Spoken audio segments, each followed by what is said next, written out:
Bonjour les yogis, c'est Valentine. Aujourd'hui, je souhaite partager avec vous cette information de la plus haute importance. J'ai enfin trouvé l'intitulé de mon défi des 100 jours. Je ne sais pas si vous vous souvenez, mais en décembre 2015, donc il y a bien 5-6 mois de ça, je m'étais offert le cahier de Lilou pour Noël. Et depuis, il traîne nonchalamment dans ma maison, sur le canapé, sur la table basse, sur les meubles à côté. Et tous les jours, je le vois et je me dis, ah, mon cahier des 100 jours, toujours pas commencé. Bon, j'essaie de ne pas me laisser accaparer par une sorte de culpabilité de ne pas l'avoir commencé. Mais je voulais vraiment attendre d'être prête pour vraiment bien choisir mon défi. Et c'est chose faite. Alors, j'avais décidé que je voulais en fait être libre.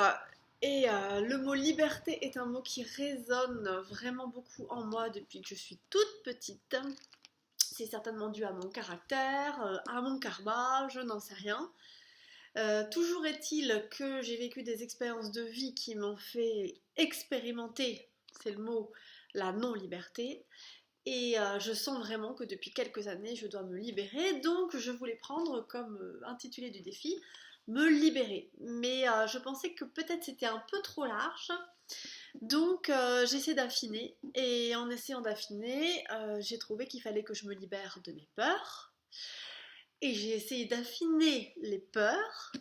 Et du coup, j'ai trouvé qu'il fallait que je me libère de la peur de ne pas être digne d'eux. Alors de tout, hein. Moi je me sens pas digne de rien du tout en fait. Donc mon défi pour ma première saison du défi des 100 jours, c'est de me libérer de la peur de ne pas être digne. Alors je vais essayer de faire des petites vidéos blog comme Lilou nous le conseille. Et d'ailleurs j'ai pris son coaching en ligne aussi parce que je me suis dit comme ça va me booster. Donc là je suis censée être au jour 2 de ma saison parce que j'ai commencé hier.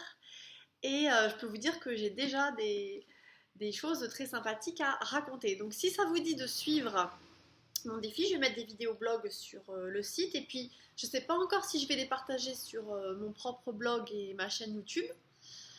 Parce que c'est encore une peur. Alors il y a toujours des petites pensées qui arrivent dans la tête. On se dit mais pour qui tu te prends de raconter ta vie, ça les intéresse pas les gens, ça va servir à personne.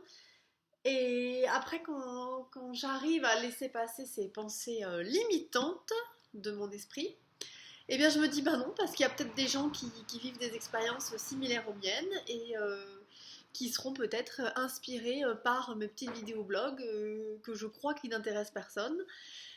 Et parce que moi, bah, j'en ai vu sur le site du défi des 100 jours de Lilou. Et j'ai vu plein de vidéos super intéressantes de gens comme moi, quoi, de gens lambda comme moi, qui m'intéressent beaucoup et qui m'inspirent parce que je me rends compte que les gens rencontrent les mêmes difficultés, les mêmes questionnements, qu'ils sont dans la même démarche et il y en a déjà qui ont fait 2, 3, 4 défis. Moi j'en suis à mon premier et je suis bien contente de le commencer. Et alors pour la petite histoire, comme il n'y a pas de coïncidence, j'avais fait une vidéo blog sur les petits carnets de rêves et d'ailleurs je vais en faire d'autres hein, sur l'écriture des journaux. D'ailleurs, l'écriture du journal intime et du carnet de rêve, c'est un exercice qui est préconisé par Lilou. Et d'habitude, ce sont mes amis qui m'offrent des carnets. J'ai 3 amis autour de moi là qui m'offrent des carnets parce qu'elles savent que j'écris beaucoup. Et j'arrivais à la fin de mon dernier carnet il y a quelques jours là. Et j'ai lancé l'intention dans l'univers de recevoir un autre. Je me suis dit non, c'est pas moi qui vais aller en acheter un autre, je vais le recevoir. Et puis, chou blanc, allô l'univers, personne ne répond. Me voilà, je me retrouve sans carnet pendant 2-3 jours. Du coup, je fais des rêves, il se passe des choses, j'ai envie de les noter, je sais pas où les noter, donc je les note sur mon iPhone en me disant je vais les recopier après. Mais pour finir, en fait, non, hein, une fois que c'est pas noté, c'est perdu. Si on le fait pas au fur et à mesure, c'est foutu. Et puis je vois ce cahier du défi de 100 jours qui traînouille encore là dans ma maison. Et là ça me fait tilt et je sens comme un appel. Et c'était l'appel du 21 avril, je crois. Voilà, donc du coup en fait, moi qui prônais les tout petits carnets pour pouvoir les prendre dans le sac à main, et ben me voilà avec un pavé voyez, parce que c'est quand même assez lourd. Et d'ailleurs, c'est aussi pour ça que je voulais pas trop l'utiliser au départ, parce que je me suis dit, mon Dieu, moi qui emmène toujours des petits carnets avec moi, mais c'est pas du tout pratique ce truc. Et en plus, ça me paraissait trop strict. Je sais pas pourquoi, mais moi j'aime bien écrire comme ça me vient, comme j'ai envie, toujours dans cette idée de liberté.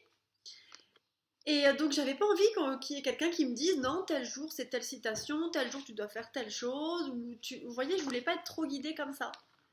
Et pour finir, alors j'ai commencé hier, donc vous voyez, j'ai rempli mon intention, j'ai rempli mon intuition pour la journée, j'ai choisi mes pratiques, et puis en fait, ben voilà, ça c'est mon journal intime. Ce que j'aurais pu écrire dans mon petit carnet, je l'ai écrit là, et puis là c'est mon deuxième jour, je vais faire pareil. Je vais faire pareil ce soir, j'ai déjà commencé d'ailleurs à remplir. Voilà, voilà. Donc si vous voulez suivre mes aventures du défi des 100 jours, je sais pas si je vais oser dire, si je vais oser tout raconter, mais j'ai envie, sinon ça sert à rien. J'ai envie d'être vraiment sincère dans ce défi-là, et c'est quand même une gageure de le faire en vidéo blog. Mais je me dis, si on se montre pas tel que l'on est, à ce moment-là, à quoi ça sert? D'ailleurs, pour la petite anecdote, je ne sais pas si vous avez vu, mais j'ai une dent noire ici, parce que j'ai eu un accident de vélo qui est quand même assez grave, on peut le dire. C'était il y a un mois, je m'en suis bien remise, mais émotionnellement, ça a été quand même un choc. J'ai eu trauma crânien, des dents cassées, je suis encore en réparation. Et tout ça pour dire que je crois que ça m'a remis un petit peu les idées en place et ça m'a fait des petits électrochocs aussi pour démarrer sur quelque chose de nouveau. Et d'ailleurs, après cet accident, j'ai beaucoup vu mes pensées négatives, mes pensées limitantes, mes jugements sur moi-même. Alors, je savais qu'il y en avait, mais là, je les ai vraiment vus. Et je pense pas qu'il y en avait plus que d'habitude, c'est juste qu'avant, je ne les voyais pas, j'en avais pas conscience.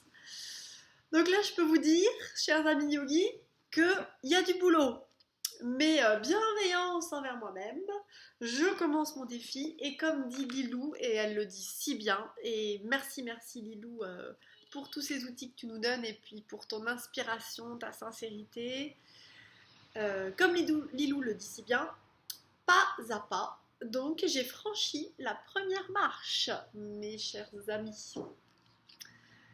J'espère que vous gardez le mojo. Si vous faites aussi votre défi, donnez-moi des nouvelles, ça m'intéresse de rester en lien et en partage. Et puis, je vous dis à plus tard. Namasté.